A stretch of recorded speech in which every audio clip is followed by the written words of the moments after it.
Уважаемые гости, уважаемые зрители, сегодня у нас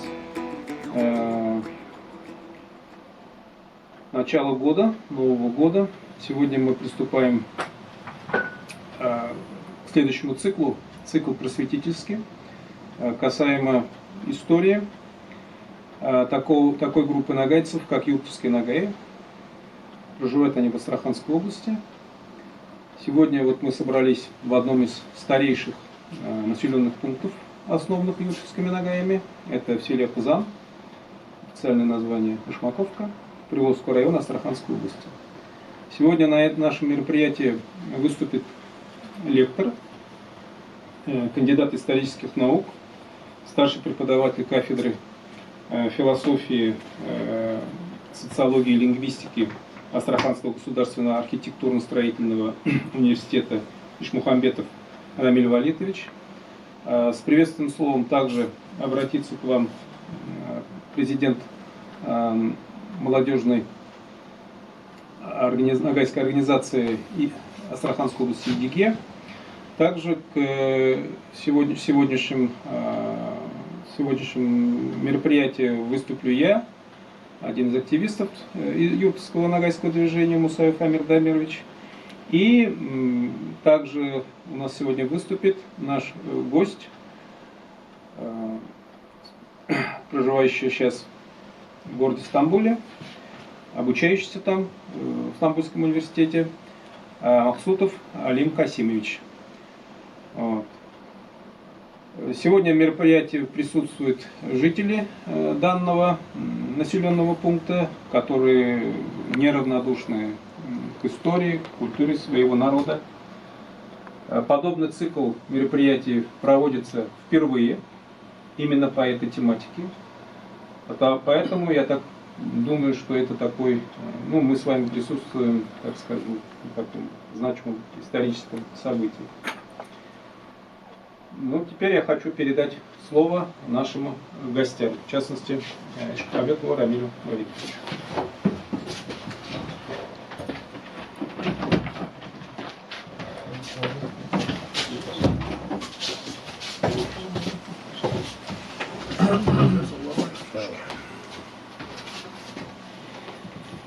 Темы, здравствуйте, уважаемые зрители, присутствующие.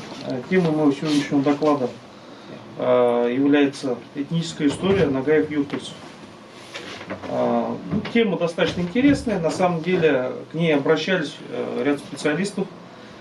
И если вкратце перечислить точки зрения на этническую историю юртовцев, то можно свести к трем точкам зрения. Во-первых, широко распространенная точка зрения о том, что юртовцы это потомки так называемых средневековых татар или татар Астраханского ханства, но не ногаев. Это точка зрения, которой придерживается доктор исторических наук Дамир Маурович Исхаков, Растям Алиев, кандидат исторических наук. Вторая точка зрения, то, что юртовцы это потомки нагаев Большой Ногайской Орды, но не прежнего астраханского населения. Это точка зрения Виктора Михайловича Викторина, кандидата исторических наук, и доктора исторических наук ныне покойного Вадима Ильича Штрипалова, который поддержал ее. Третья точка зрения это то, что юртовцы группа, которая возникла в результате смешения прежнего астраханского населения Астраханского ханства с нагаями Большой Ногайской Орды. Надо сказать, что Дамир Маурович Исхаков в своей публикации недавней обосновывает татарскость, если можно так выразиться, юртовцев тремя такими предположениями. Первое предположение, то, что юртовцы изначально были с татарским самосознанием. Второе предположение, то, что между Астраханским ханством и Ногайской Ордой, следовательно, между населением имелась, так условно можно сказать, непроницаемая граница по реке Бузан. Третье предположение, то, что администрации и путешественники различали нагаев Ногайской Орды и так называемых астраханских татар как две разные этнические группы, различающиеся по своему социальному статусу и положению. И четвертое предположение Дамир Маурович Исхакова, то, что ногайское население вело кочевой образ жизни, а юртовцы оседлый образ жизни. К этой же проблеме относится проблема, к этой же проблематике относится проблема интерстадиала, то есть это идея о том, что местное коренное население Астраханского ханства, оно покинуло регион во время завоевания этого региона, потом уже было замещено населением Большой Ногайской Орды. Однако Илья Зайцев, доктор исторических наук, с опорой на архивные данные, он привел сведения о том, что местное население, несмотря на то, что действительно город обезлюдил на некоторое время, но местное население потом вернулось, и русский наместник велел жить им по-старому в города Астрахани и дань давать, так в источнике. Уход из города населения, он был неоднократен, и это можно объяснить именно тем, что у населения был полукочевой, полуоседлый образ жизни, да, то есть достаточно мобильные они были. Авторы настоящей работы, вот, в частности я и Амир Дамирович Мусаев, мы опираемся на данные восточных источников, Маджму ат-Таварих и Фирдаус аль-Ихбал, это источник 16 века, источник конца 18 века, в которых упоминается, что ногайская этничность, она зародилась уже в Золотой Орде среди приверженцев так называемой исламской партии во главе с Беклербеком Нагаем. И затем уже развилась в постордынских образованиях. Эта точка зрения, да, ее разделяет Жексылык Муратович Сабитов, наш казахстанский коллега. И также схожее объяснение дает Ахмед Амин Шерлакап. И в свое время давал Рамазан Хусейнович Кирейтов о том, что связь Нагаев с Беклербеком Нагаем, она дала, собственно говоря, основание принять этноним Ногай. И надо сказать, что вот эти разные этнополитические образования, то есть Астраханское ханство и Ногайская Орда, несмотря на то, что они различались по своей территории, но население между ними представляло собой как бы два таких сообщающих сосуда. Известно, что население Большой Орды, именно та, которая предшествовала, да, непосредственно Астраханскому ханству, она после разгрома оно перешло в Ногайскую Орду.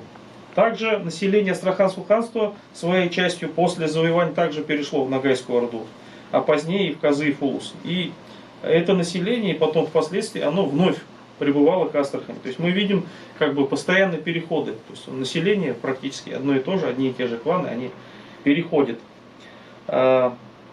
Если можно, слайд первый вот как раз. В патриаршей летописи имеется упоминание о том, что в Астрахани сущие, то есть проживающие в Астрахани Нагаи, убивши царя, это крымского хана Мухаммад Гирея. В Астрахани сущие Ногаи, речь идет о населении Астраханского ханства. Это вот сведения, это уточнение позволяет говорить о том, что слово Ногай было эндоэтнонимом жителей Астраханского ханства, то есть внутренним именем. А вот уже татар это внешнее имя. Ну, как тогда, в принципе, к многим азиатским народам обращались, как к татарам. Крымский Мурза Дивей, говоря о своем предке Беклербеке в Тахт или в Большой Орде Темире бин Мансуре бин Идиге, сообщал: дед мой Темир, князь был на своем юрте в Нагаях. Здесь под словом Нагаи может подразумеваться как Большая Орда, так и Астраханский юрт, потому что Темир бин Мансур, он был Беклербеком, то есть князем, и в том, и в другом политическом образовании.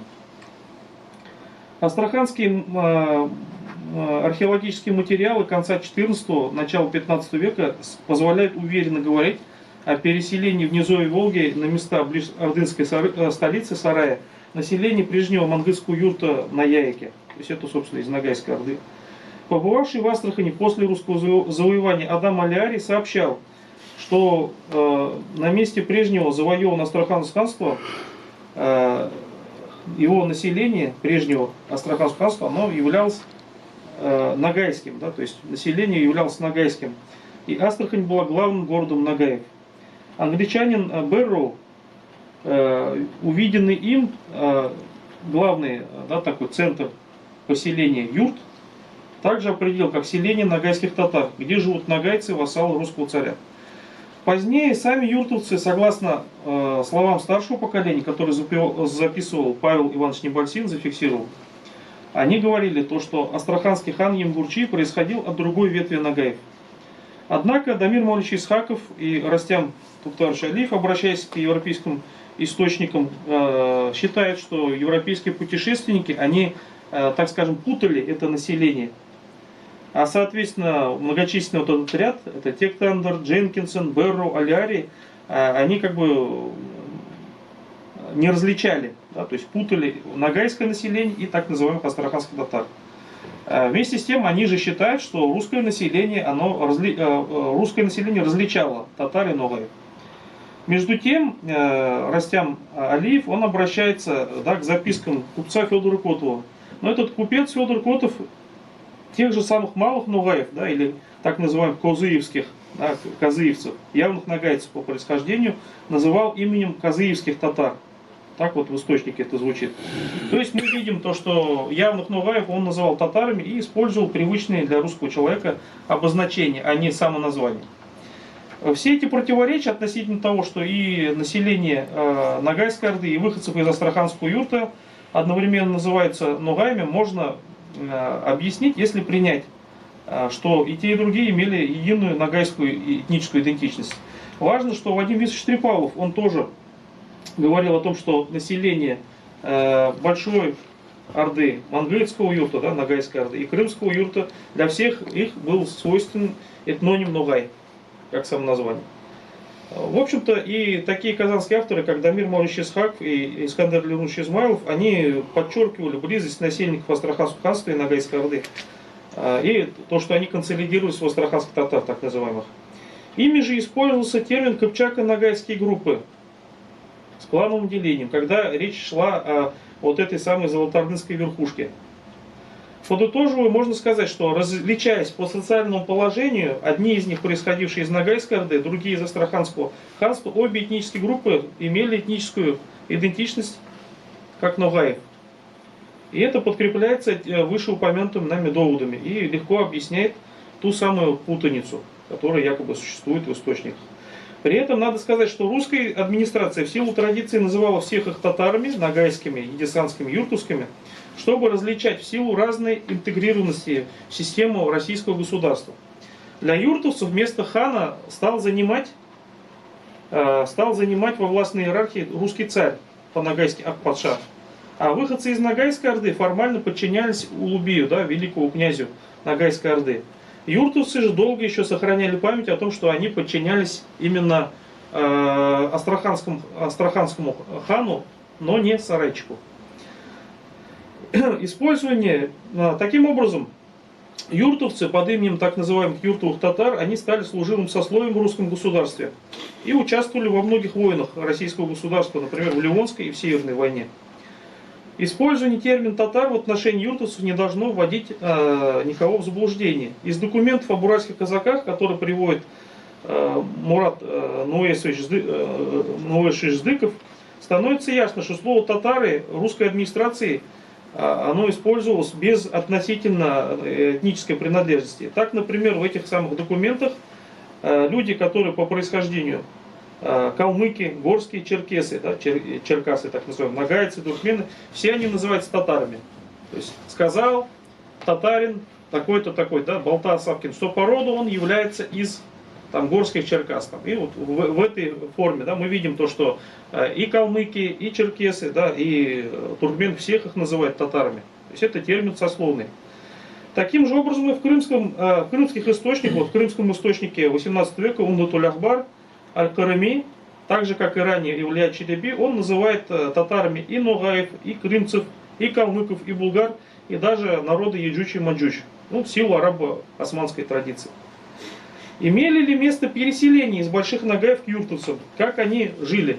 Жили раздельно или все-таки объединялись?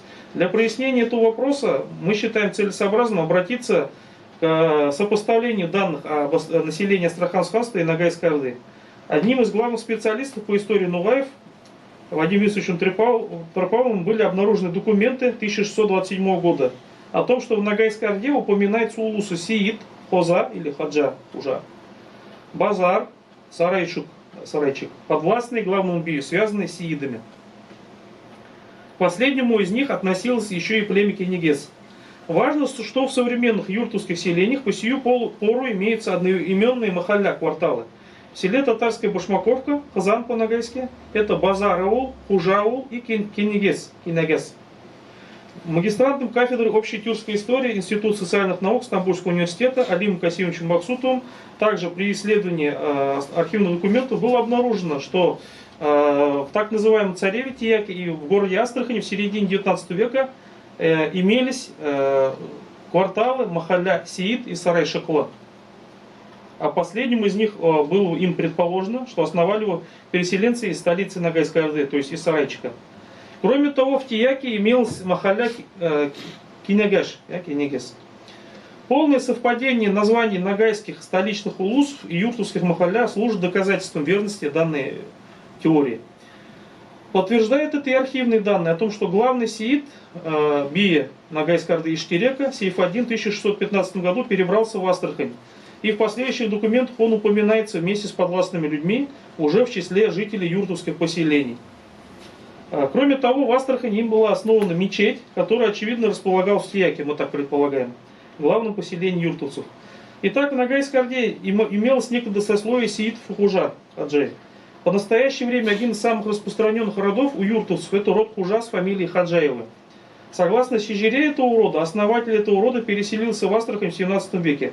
Этот факт еще раз доказывает переселение жителей Ногайской Орды в юртовские селения под Астраханью. Таким образом, утверждение Дамира Мавлеевича Исхакова и Растяма Туктаровича Алиева о том, что в Юрте, в будущем Тияке и в прочих юртовских селениях в 17 веке никаких выходцев из Ногайской Орды не было, являются полностью несостоятельными. Кроме того, нужно отметить, что в составе Карараш-Нугая фиксируется род Сиит Алтаяр, в Чейжире который был издан Абдрахманом Исмаиловичем Умеровым в 1908 году, встречается некто Сиит Джанкуват. Авторы данной работы считают, что это то же самое лицо, что и Сиит Янгуват, который некогда был главным сиидом Астраханского ханства и давал шерх московскому государству. Но этот вопрос нуждается в дополнительном исследовании. Вот мы надеемся на сотрудничество с Алимом Касимовичем Максутовым в том, чтобы опубликовать это Чейжире. Родоплеменной состав юртовцев. Нагаевед Рамазан Хусейнович Кирейтов со ссылкой на документы Астраханского губернского управления приводит список родов так называемых астраханских татар. Арслан Белек, Ас, Буркут, Борлак, Карамангыт, Пуланше, Мын, Канлы, Нукус, Кунград, Кырк, Кытай, Туркмен, Югур, Юшун, Юсюн, Эсебей, Мангыт, Тогунши. Часть из этих родов кочевала близ города Астрахань на рубеже 17 века. Очевидно, транзитом она ушла на Северный Кавказ. Другая часть могла остаться. Для этого необходимо нам сверить имеющиеся данные. Исходя из списков юртовских танк, который приводил Павел Иванович Небольсин, авторы статьи полагают, опираясь на материал Рамазана Хусейновича Кирейтова, собранный у потомка Большого Нугая, Нугаев и Едисанов, из едишкульских Нугаев, что тамга в виде полумесяца, Ай, принадлежала племени Нукыс и Уйсюн. Тамга в виде ковша, Шумыш, Мангытом, тамга в виде плети Камша, Асом и Кыпчаком, тамга в виде гребня Тарак, Найманом, тамга порог Бусага, Кунгратом. Асы, согласно Ибн Батуте, в Золотой Орде проживали в окрестностях города Сарай. Асы, преданные других, служили Беклербеку Нугаю, очевидно, сохранили память о нем, так же, как Мангыты, Кунграты и Тука-Тимуриды. Придворный Ярау из племени Ас, Шалкиис, живший при дворе Бии Тимира в Большой Орде, Тахтели, называл его «Он-сан Ногай Отаным», моя ногайская десятиудельная родина. Предку астраханских ханов Тука-Тимуру принадлежали Хаджи-Тархан, Мангышлак, вилаяты Ас и Черкес.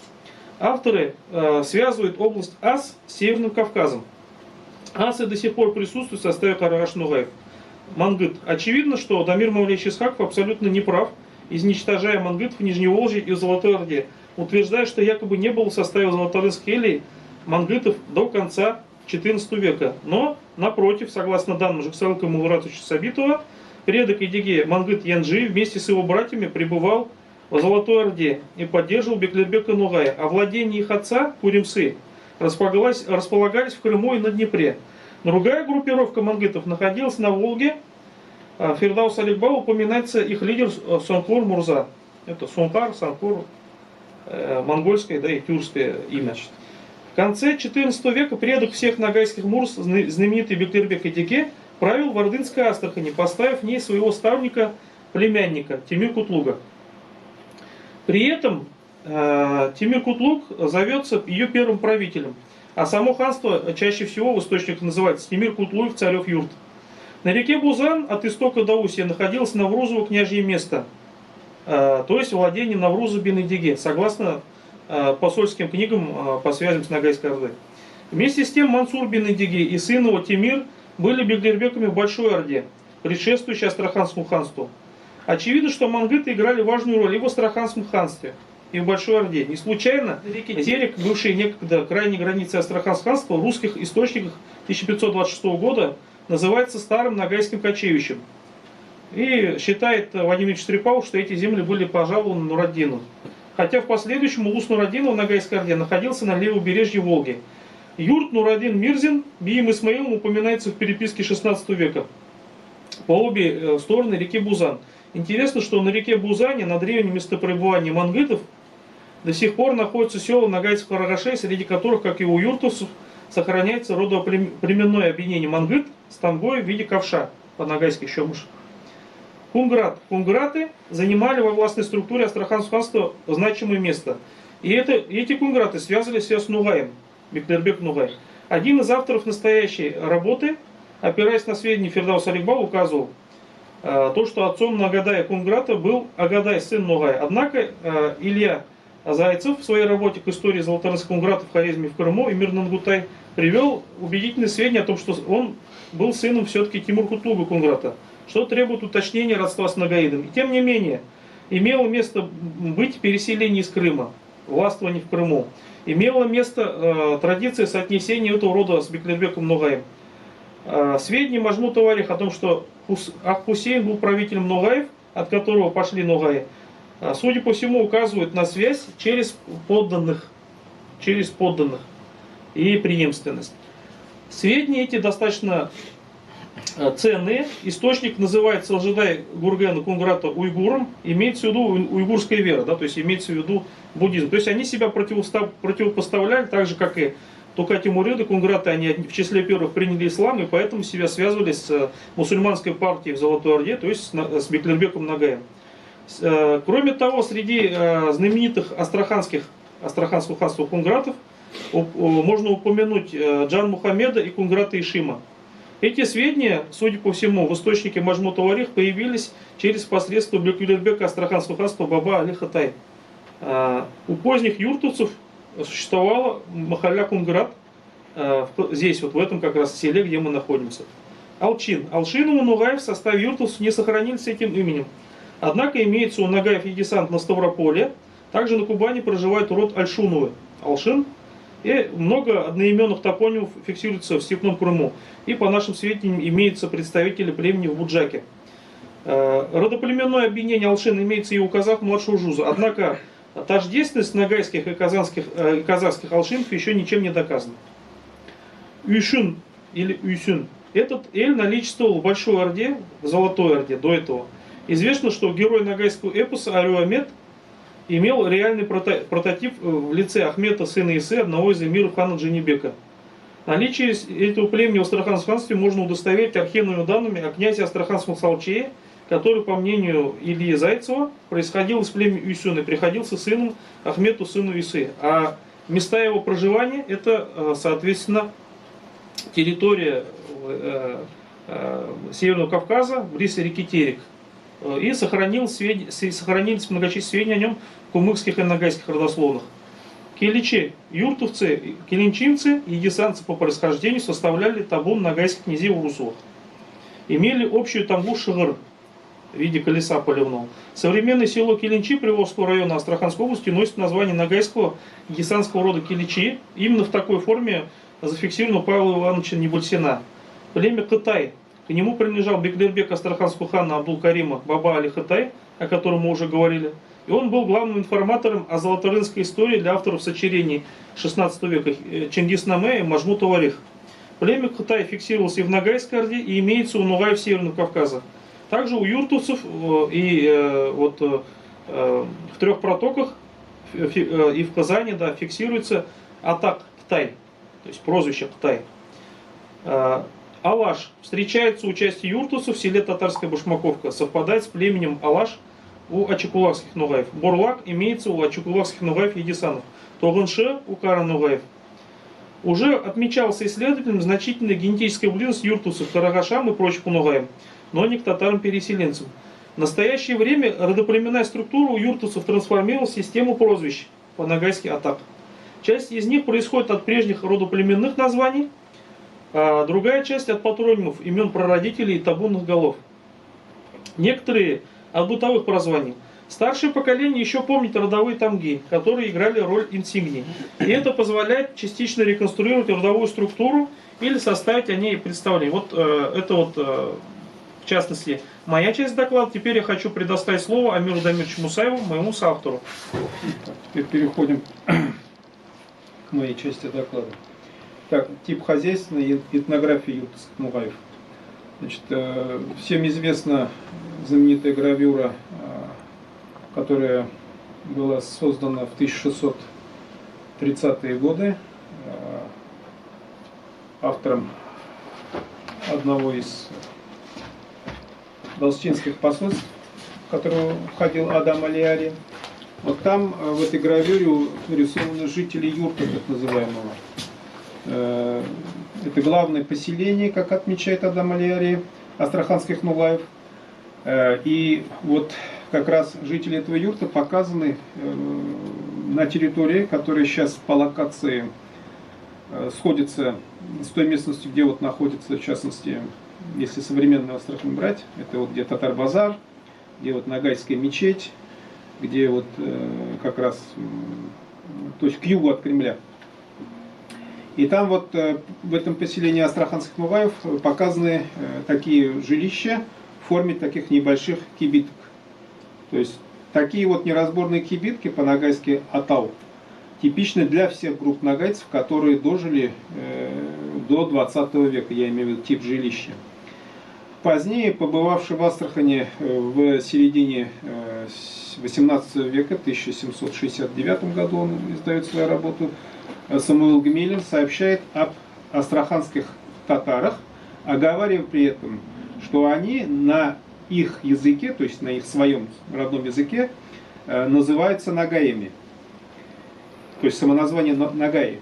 И уточняет, что они те самые, то есть потомки тех самых, что вошли в подданство при взятии Астрахани Иваном Грозным. А также, что татарами они от россиян называются. То есть это внешнее название русское, не само название. И уточняет, что они, значит, далее что? И далее сообщает о том, что живут в домах только зимой, а летом кочуют. Причем всех астраханских татар, ну это по Гмелину, он называет ясачными татарами. Понятие ясачные татары это понятие сословное, не этническое.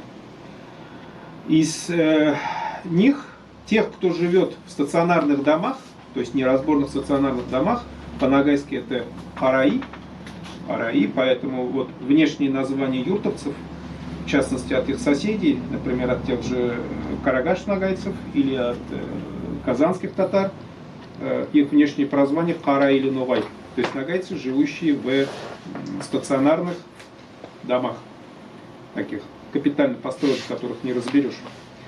Да? Вот их, кто живет в стационарных домах, называют юртовскими. Тех, кто живет в деревнях, он пишет по-татарски аул, аульными татарами. А тех, кто кочуют, кочевными. Причем он подчеркивает, что 1769 год еще раз, что последних, имея в виду кочевных, по количеству осталось мало.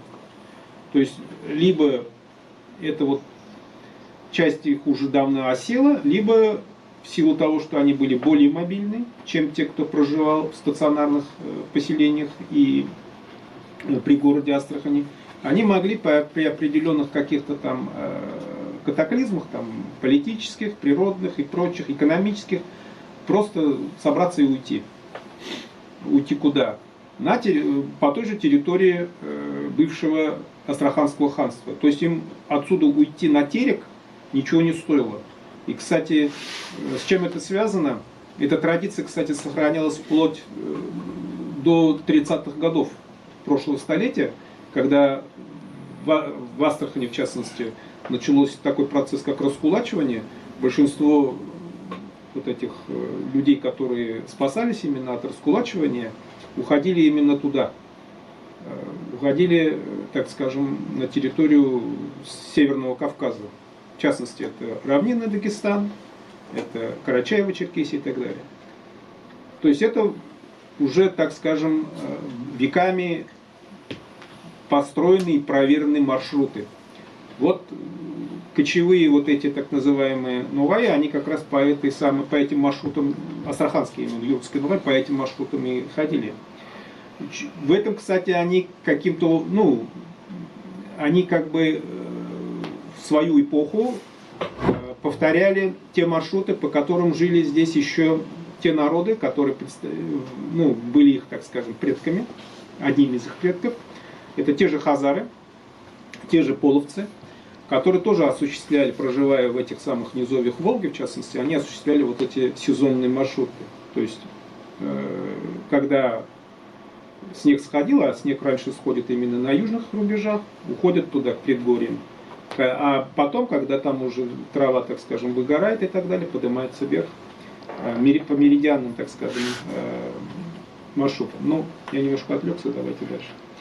Значит, из этого становится ясно, что собственное самоназвание юртовцев, на которое указывают и Адам Алиари, и Самуил Гмелин, и Тектандер, и более поздний Павел Небольсин, самоназвание было Нугай.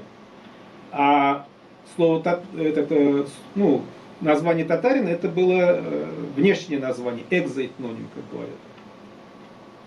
Кроме того, совершенно ясно, что они достаточно долго вели такой полукочевой, полуоседлый образ жизни. И в XIX веке, за исключением лишь утар и кундровцев, кундрау, нугайлар, да, они окончательно, я имею в виду юртовцы, перешли на оседлый образ жизни. С чем был связан этот процесс? В XIX веке, в начале XIX века, в 1801 году, по разрешению Павла I через Яик переселяется 5000 семейств подданных казахского султана Букея, то есть между младшим Жузом и Астраханской губернией образуется такая условно буферная зона. То есть, видимо, у российских властей надобность в осуществлении теми же самыми юртовцами, а они от вхождения в состав России исполняли эту роль, имею в виду роль служилых, в том числе и вели пограничную службу, участвовали в службе на границе вместе с казаками, отпала. Поэтому юртовцы начинают, так скажем, их начинают выводить из прежнего служилого сословия, переведя их в статус государственных крестьян. В результате этого при переходе, то есть что подразумевал себя этот служилый статус? Это владение землями. Причем владение было вотчинное у табун-нангалов. Теперь все земли были распределены между теми общинами юртовцев, которые здесь проживали, и постепенно эта родоплеменная структура, она начинает трансформироваться в соседскую. И в итоге этот родоплеменной строй, он начинает, так скажем, в том виде, в котором он существовал у юртовцев, он начинает деградировать и разрушаться. У карагаш-нагайцев, которые до 30-х годов прошлого века вели кочевой образ жизни, этот патриархальный и так далее, она сохранилась благодаря этому. Потому что там все-таки эти маркеры родоплеменной системы, они использовались каждый день, и поэтому эта структура там сохранилась более, так скажем, цельно.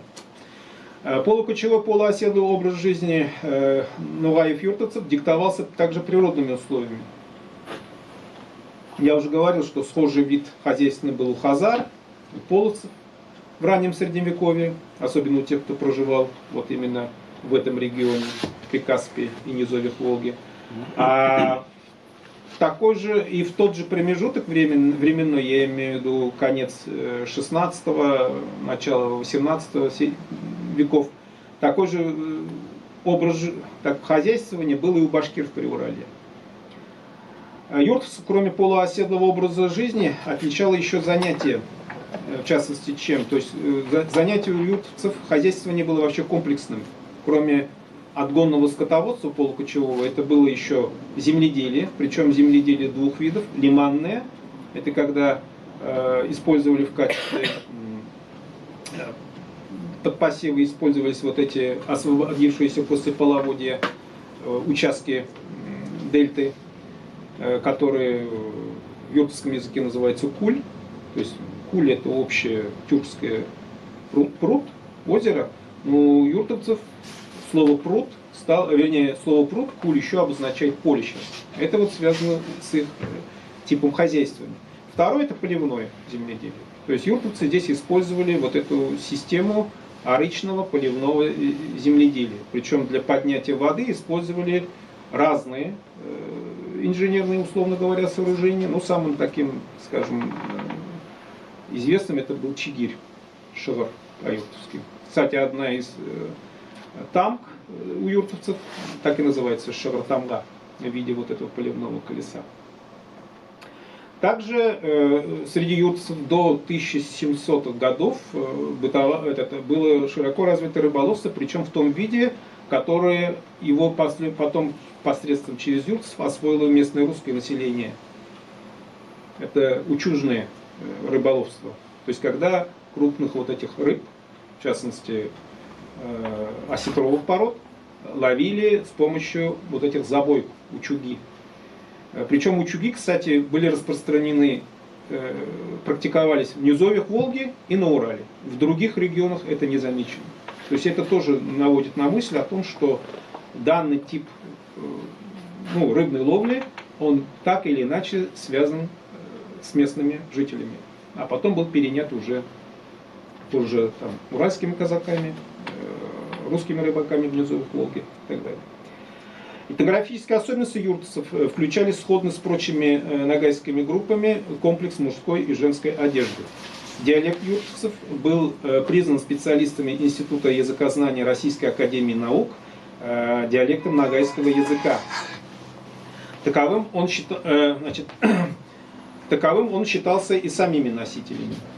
Юртовцам были свойственна система такой военно-административной самоорганизации, которая, мы считаем, была унаследована еще от Астраханского юрта, от Астраханского ханства.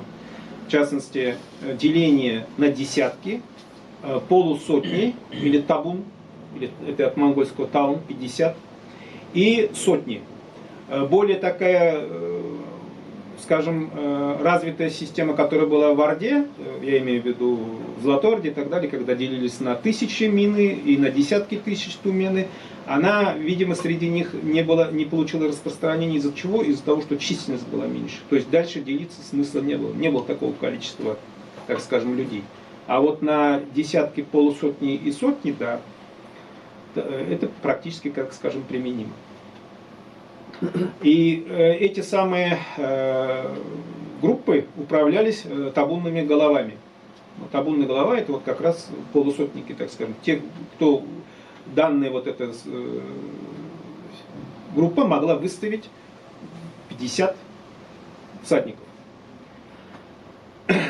И эта, кстати, система, она отличается от той системы, от той крыльной системы, которая бытовала в Ногайской Орде, где вот этот условно народ войска делился на три части: правое и левое крыло, которые возглавлялись Нураддином и Киковатым, и центр, который возглавлял, в частности, ногайский Улуби. Понятие вот табун, оно встречается, кроме юртовцев, оно встречается еще на Буджаке. Это территория современной Молдавии и приграничной Румынии. Вот у буджакских ногайцев это попадает, это понятие. Больше нигде его нет. Ни в младшем Жузе, куда пытаются, так скажем, Дамир Исхаков и прочие направить, в кавычках, этих переселенцев из Астраханского ханства, да, ни в Казани, нигде. А вот именно там. Почему? Потому что есть данные, что часть действительно выходцев из Астраханского ханства по определенным там политическим и прочим мотивам ушла действительно на запад. при Черноморье, а потом попала и в Буджак. Далее. Также термины родства, которые до сих пор бытуют среди, например, у нугаев-юртовцев, не совпадают ни с татарскими, ни с казахскими, но совпадают, например, в частности, с теми терминами родства, которые распространены среди нагайцев Карагаши и ачакулакских нагайцев, проживающих в Ставрополье. Например, такие вот распространенные, как Татам, Хахам, Бибам, Аданаш и так далее. Почитание золотоордынских сакральных мест у юртовцев, в частности, это Джигитажи, это на месте селительного городища, это Сарайбирке, Даулетхан, это вот рядом с современным карагашским аулом Лапас. Оно связано было с исторической памятью, которая, кстати, отсутствует у поздних переселенцев, что из среды татар, из среды казахов, зато присутствует у карагаш-нагаев, которые помнили и о захвате Астрахани, и о астраханском хане Джанибеке. До сих пор игнорировалось влияние единоюртовцев карагаш-нугаев, которые переселились в их села, я имею в виду юртовские села, в частности с 18 века начиная, и ныне находятся в их составе. Однако имелся, например, так называемый Карагаш-аул на Тияке, это в Цареве. Карагашские семьи в большом количестве фиксируются, например, в селах Солянка, Осыпной Бугор, Три протока, что отразилось, например, в записях метрических книг местных мечетей. Браки, причем между юртовцами и карагашами, не считались смешанными, но считались браками внутри одного народа. То есть узен-нугайна налдым, как бы. Бытовавшая у нугаев карагаши рукопись об основании сиитовки также именуют юртовцев нугаями, которые не смогли переселиться на Кубань, не отличая их при этом от прочих нугаев. Общим компонентом сложения юртовцев и карагаши оказали также едицанские нагаи. Представителем Малого Нагая, другая часть предков Карагаши, упоминается в источниках как крымские татары, казиевские татары, кочевные татары. Астраханская топонимика несет на себе отчетливый юртовский след. Семибугры, Камызяк, Машаи, Гексатово, Кутум, Семиковка, Килинчи, Кизань. Вот этот небольшой такой, скажем, небольшие вот эти примеры. Все эти топонимы и гидронимы имеют юртовское происхождение, что должно стать темой отдельного исследования. В нашем распоряжении не имеются источники из собственной среды, где бы сами себя между собой юртовцы называли бы татарами. Характерно, что юртовцы до сих пор маркируют почти все, что связано с собой, как нагайское. Например, нагайский пирог, нугай мальчиш, нагайский чай, нугай чай, харачай, да? Далее, нагайская тыква, нугай кабак, нагайская печь, нугай миш и так далее. Отдельно стоит отметить бытование ранее у юртовцев общенагайских эпосов, таких как Идиге, Мамай и другие, которые маркируют степную кочевую традицию сказителей Ярау. У юртовцев исходно никогда не было сабантуя, но зато бытовал праздник Амиль в марте месяце, причем он проводился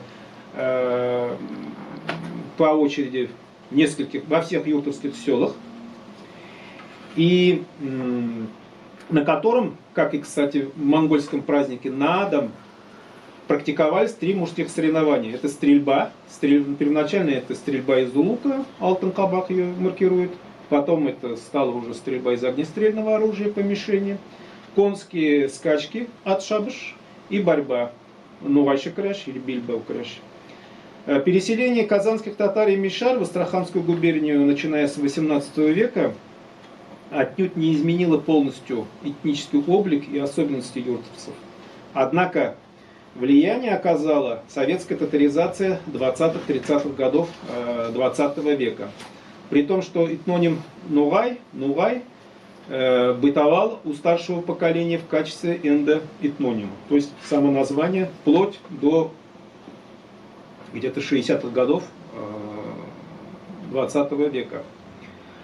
Выводы какие мы делаем? Первое. Этноним Ногай был свойственен не только жителям Ногайской Орды, но и жителям Большой Орды, или Тахтыли, как его называют, престольное владение, а также выделившийся после ее падения в 1502 году из нее Астраханского ханства, а значит является исконным самоназванием юртов.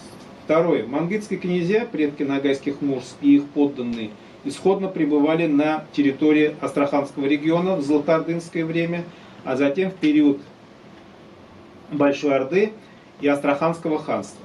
Третье. Основу юртовцев составляло население Астраханского ханства. Жители Ногайской Орды, переселившиеся под Астрахань к юртовцам, составили весомый компонент в их сложении как этнической группы. Четвертое. Полукочевой образ жизни с ранним переходом на оседлость имел сходство с башкирским. При этом ногая-юртовцы имели служилый статус и сословные определения в качестве татар. Заключение. Ногайцы-юртовцы исторически являются группой ногайского этноса, обретшей ряд региональных особенностей. Изучение их требует дальнейшего изыскания и публикации. Спасибо за внимание. Выступающий у нас Алим Хасинович Махсутов. У него своя тема. Сейчас он про нее скажет. Всех приветствую, всем салам алейкум. У меня немного не такой, скажем так, записанный, структурированный доклад, но я постараюсь, чтобы вам тоже было интересно. Мой доклад посвящен изучению генеалогии юртовских нугаев и карагаш нугаев Астраханской области по архивным материалам, в частности, по метрическим книгам астраханских мечетей и по ревизским сказкам, которые велись Астраханской казенной палатой. Эти архивные документы хранятся в основном в архиве Государственном архиве Астраханской области. Также часть документов, часть метрических книг хранятся также и в архиве Оренбургской области. Вот. Что касается непосредственно генеалогии, я хотел бы привести два примера, которые я установил. Это генеалогии непосредственно жителей аула Казан, Башмаковки. Это генеалогии Бекбулата Салиева, основателя исторической школы Средней Азии и первого профессора истории Узбекистана, который является уроженцем непосредственно аула Казан. И также генеалогии такой семьи, как Мулляминовы. Это потомственные муллы. Например, видным представителем этой семьи является Умар Мулла Камалединович Мулляминов, который являлся одним из имамов в ауле Казан. И также он являлся автором статей, обзорных статей и статей этнографических для газеты «Идель», которая издавалась в Астрахани. Непосредственно, если мы говорим о родословной Бекбулата Салиева, в отношении нее есть, в отношении происхождения Бекбулата Салиева есть определенные разногласия и даже научная дискуссия, я бы сказал. Почему? Потому что, например, узбекистанская историография, она говорит об узбекском происхождении Бекбулата Салиева. Они опираются на некие семейные предания, согласно которым их предок является выходцем из Бухары, из бухарцев. Но в ходе изучения архивных данных удалось, скажем так, опровергнуть, по крайней мере, что Бекбулат Салиев не является потомком бухарцев со стороны отца. Да, может быть, не исключено, что он является бухарцем со стороны какой-либо материнской линии, может быть, одна из бабушек, может быть, одна из прабабушек, или же мать у него была из числа потомков бухарцев. И также относительно его, и также другие данные приводят татарстанские ученые. Татарстанская наука, она традиционно указывает Бекбулата Салиева как татарина.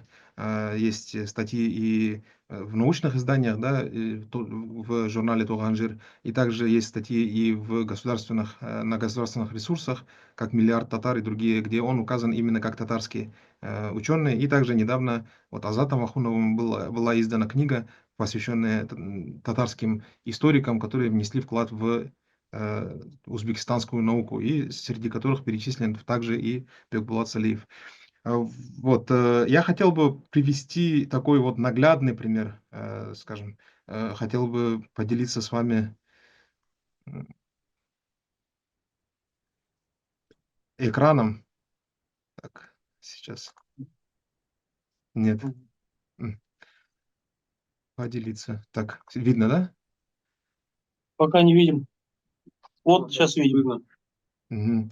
Так вот, в отношении Бекбулата Салиева удалось установить его родословную аж начиная с конца 17 века, как я предполагаю. Каким образом? То есть его родословная звучит так. Это Джамбай, это самый конец 17 века, то есть 1690-е годы. Далее идет его сын Уразахай, который родился в 1731 году.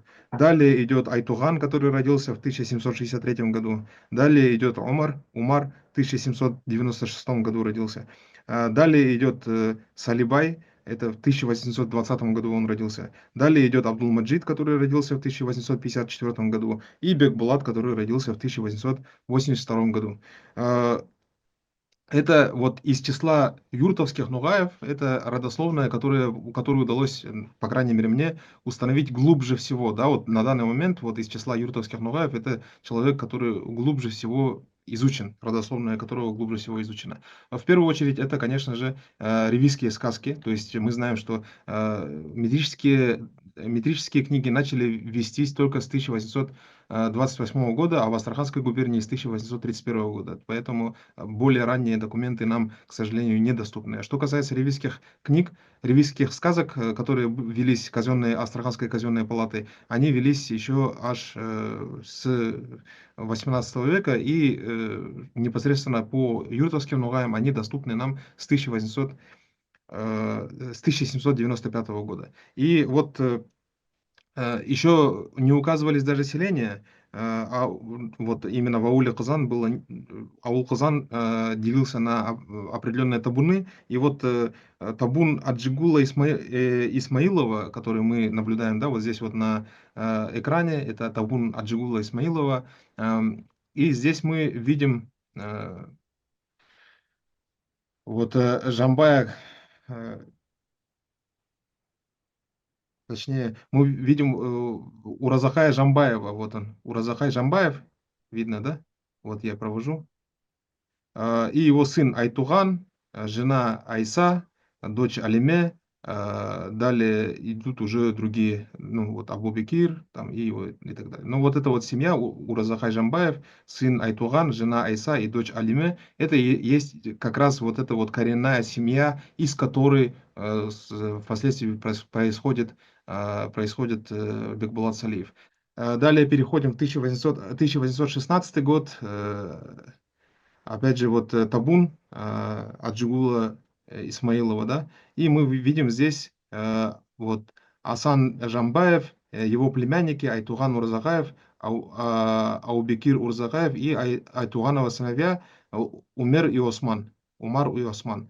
Далее мы переходим в 1835 год уже, и здесь мы видим уже непосредственно семью Айтугана Урзакаева, но часто допускали ошибки. Мы видим здесь, что написано Айтуган Уразалиев. Айтуган Уразалиев, его сын Умар, и также Умеровые сыновья, то есть сыновья Умара, Санлибай и Юнус. Санлибай это, чтобы вы понимали, это тот самый Салибай, от которого уже это дедушка Бекбулата идет. Далее мы переходим уже в 1850 год. И мы видим здесь опять же запись Айтугана Уразахаева. Он здесь опять написан Уразалиевым. Вот его Айтугана сыновья Умара Айтуганова сыновья это Санлибай, это Салибай, Юнус, Абдулхалык и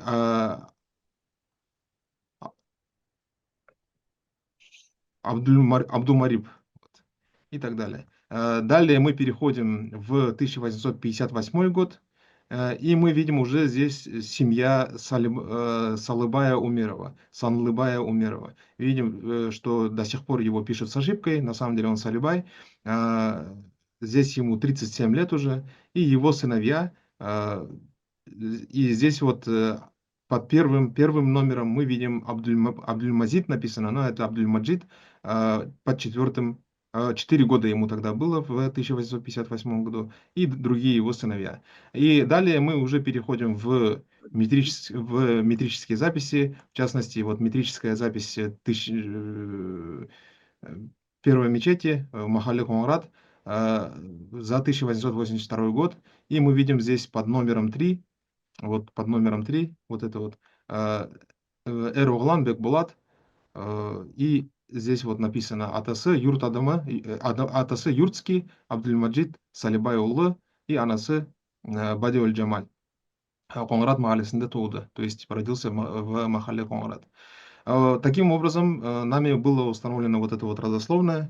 Это очень интересное, на самом деле, открытие и очень интересное установление родословной. Почему? Ну, что она значит? Что он, вот Бекбулат Салиев, он является непосредственно коренным, таким очень-очень, скажем так, можно ли сказать, очень коренной, но, в общем, он является корнями из аула Казан и не является выходцем из Бухарской слободы, да, вот из Бухарского двора, мы это можем видеть. И также мы видим, что он из Махалля Конград, но по его семейным преданиям, опять же, в узбекистанских источниках это приводится, он был из рода Мангыт, но так как он был из Махалля Конград, можно также предположить, что он мог быть из рода Конград. Почему? Потому что, согласно традиции, по крайней мере, которую мы видим у Карагаш Ногаев, люди определенного рода, они были прикреплены к мечети и к Махалле того самого рода, да, вот, то есть, скажем так, с вероятностью 80% люди, которые были прикреплены к Махалле Конград, они являются выходцами из или являются представителями рода Конград. Хотя, может быть, и иначе. Почему? Потому что мы также здесь в некоторых мечетях мы видим записи о рождении Мурз, например, да, вот нагайских Мурз в ауле Казан, и такое было тоже. Второй пример, который я хотел бы привести, это пример семьи вот Мулляминовых. В результате исследования родословной мной было составлено вот такое вот генеалогическое древо. Мы видим, что здесь вот родился Умар, коренной такой предок, да, Умар. Он где-то вот середина, то есть или вторая половина 18 века. Потом в 1797 году родился Мулла Амин Умеров или Умаров. Он являлся уже указным муллой, то есть вот с тех времен еще получается, они являются указными муллами, являлись. Его сыном является Шамсуддин, который родился в 1825 году. Далее его сыном является Камаляддин, и его сыном является Умар Мулла. И видим, что фамилию свою берут они вот от того самого Мулла Амина, который родился в 1797 году. Что интересно, что в семье бытовала определенная генеалогия, в их семье, но там был пропущен Шамсуддин. И как мне рассказывали представители непосредственно самой семьи Муляминовых, это было, ну, это считалось, когда говорили, что Камаляддин Шамсуддинович или Камаляддин Шамсуддин Улы, они не понимали, о каком Шамсуддине идет речь, потому что он выпал из этой родословной. И вот мы видим, что исследования таких родословных, они позволяют нам, скажем так, запечатлеть и восстановить вот такие вот потерянные колена, скажем так. Если же мы перейдем непосредственно к списку документов, которые в ходе своей работы я составляю, то есть я составляю генеалогическое древо и вот такой вот список, то мы видим здесь, видно, да, что я поделился сейчас текстовым документом. Мгм. Мгм. Это вот список документов, относимые к семье Мулляминовых. Здесь вот, начиная с ревизских сказок, это 1835 год, далее 1858 год, я привожу здесь ссылки на сайт архива Астраханской области и даю страницу, на которой находятся вот эти записи. И далее метрические книги. Что касается метрических книг, то есть я даю запись, что за запись здесь сделано. То есть, например, здесь родился Мавлюд Али, да, вот отец Юртадаму Маджид Муллямин Улы, а мать Гульхаяр Темирқызы. Вот такое вот интересное имя. То есть имена тоже очень интересные мы видим. Также Айнулла и другие, то есть очень интересные имена. Особенно у женщин, что я заметил, у женщин сохраняются вот такие коренные ногайские древние архаичные имена. Э, Что касается указаний на юрт Адама или же юртский, мной здесь вот внизу было дано примечание, что под эпитетами юрт Адама и юртский сами мулла Камалюдин Шамсидин Улла, который делал эти записи, да, и Умар мулла Камалюдин Улла, они подразумевали Нугаев и использовали их как сокращение от, например, юрт Нугай Адама или же юртский Нугай, ввиду очевидности для них вот именно того, что это Ногай подразумевается. Ну, доказательством этому служат примеры, где они писали, непосредственно писали это, не сокращая, то есть они писали вот юрт Нугай Адама или же юртский Нугай, вот как, например, Мулла Камаледдин Шамсуддин Улы в документе, да, вот отделе номер 23 описи 2 фонда 1117, это мечети Астраханского уезда, он пишет, что юртский Нугай Сеид Якубов. Вот. И также Умар Мулла Камаледдин, то есть Юрский Нугай джамааты джамаатынан Зулькарнейн Наврузалиулла. И также Умар Мулла Камаледдин Шамсиддин в своих метрических записях, он пишет, например, Юрский Нугай Сеид Якупов. Да, вот. И таких вот записей и таких примеров очень много. Что касается... Так, как перестать делиться? Вот. Что касается вообще указаний на определенные там сословия, или же на национальную составляющую, или же на определенный статус, то мы видим очень интересные примеры, когда, например, указываются крестьяне, причем иногда имамы мечети, они ввиду, может быть, не сильного знания языка, или же ввиду того, что как бы у них так было принято, да, в то время, они пишут, например, иногда очень интересные вещи. Например, пишут там Юрт Адама, христианин и имя и отчество. Но, конечно же, под этим не имеется в виду, что человек является христианином. Это имеется в виду, что он крестьянин, как бы он относится к крестьянскому сословию. И также мы видим такие вот записи, как, например, вот человек записан, и рядом с ним запись, что он там отставной казачий урядник, вот такая воинский статус, или же мещанин, да, вот очень часто в Астрахани, внутри Астрахани так писали. И также мы видим такие сословные обозначения, которые не были приняты государством. Вот наши оппоненты некоторые говорят, что это исключительно для государства указывалось, но мы видим такие архаичные, скажем так, сословные указания, как Мурза, как Сеид, и другие, да, вот, которые не использовались государством, но которые для народа они имели значение. Что касается ревизских сказок, то мне попадались очень интересные записи, например, когда я изучал одну из семей, это была семья из Бештубинки, насколько я помню. Люди были родом из Солянки, и вот одного из них, напротив имени одного из них было указано, что перешел в христианство в таком-то году. Вот даже такая запись была.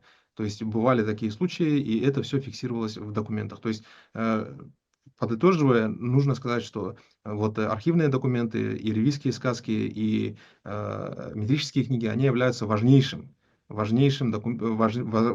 источником информации об истории юртовских нугаев, и карагарских нугаев, и вообще истории мусульман Астраханской губернии, да, об их состоянии, об их культуре, об их языке. Почему? Потому что очень интересные имена, да, вот через имена мы можем фиксировать и язык, и традицию имен, и нужно как бы к этому, например, моменту относиться с внутренним пониманием. Почему? Потому что были попытки установления или попытки описания особенностей имен астраханских ногаев, но они были, скажем так, неудачные. Почему? Потому что делались извне, не понимая внутренней специфики. И также вот эта вот фиксация родовая, фиксация национальная, фиксация также родовых знаков, тамг, в том числе юртовских ногаев, они требуют дальнейшего изучения, и я надеюсь продолжить исследование вот этой темы и в ближайшее время издать статьи, написать и опубликовать статьи относительно сословного указания, родоплеменного состава юртовских и харагашских ногаев, потому что есть, например, некоторые рода, которые неизвестны на данный момент, что они есть у Харагаши, а на самом деле они были, и родовых знаков, которые мне удалось найти в этих мистических книгах. Все, благодарю. Спасибо большое, Алим Касимович. Один только вопрос. Есть ли возможность желающим свое родословное восстановить, как-то к вам обратиться? Да, конечно, я занимаюсь этим, и даже вот, например, вот родословную Муляминовых я изучил именно посредством заказа вот этой родословной. В течение недели максимум, да, чаще всего это 1-2 дня, я изучаю родословную согласно вот по этим архивам, составляю список документов, которые вы видели, составляю генеалогическое древо, как вы видели, да, вот на экране. И вот результат, он именно вот в этих 2 документах, то есть вы получаете на руки все ссылки на архивные документы и получаете на руки вот такое вот визуальное генеалогическое древо. Ну, наверное, будет целесообразно потом, после размещения видео, ваши контакты с вашего разрешения Да, конечно. разместить. Ага. Спасибо большое всем, кто присутствовал на нашем таком небольшом, да, просветительском мероприятии. Вот. Хочу предоставить слово президенту нашего общества, Центр ногайской культуры и Диге, с таким, да, заключительным напутствием. Еще раз всем ассаламу алейкум. Большое спасибо за проведенное сегодняшнее мероприятие. Оно было очень плодотворным. Из года в год наши мероприятия увеличиваются, их качество улучшается. Поэтому Аллах версе, чтобы все люди, которые участвуют в наших мероприятиях, чтобы они получили свое признание, свою награду, чтобы люди... Основная какая награда для людей, которые занимаются наукой и вот этими вот мероприятиями, это доведение до населения, доведение до народа их основной посыл. Основной посыл это то, что без нугайлар, то, что мы все проживаем в наших местах компактного проживания, на наших малых родинах, так сказать, исторических, да, вот.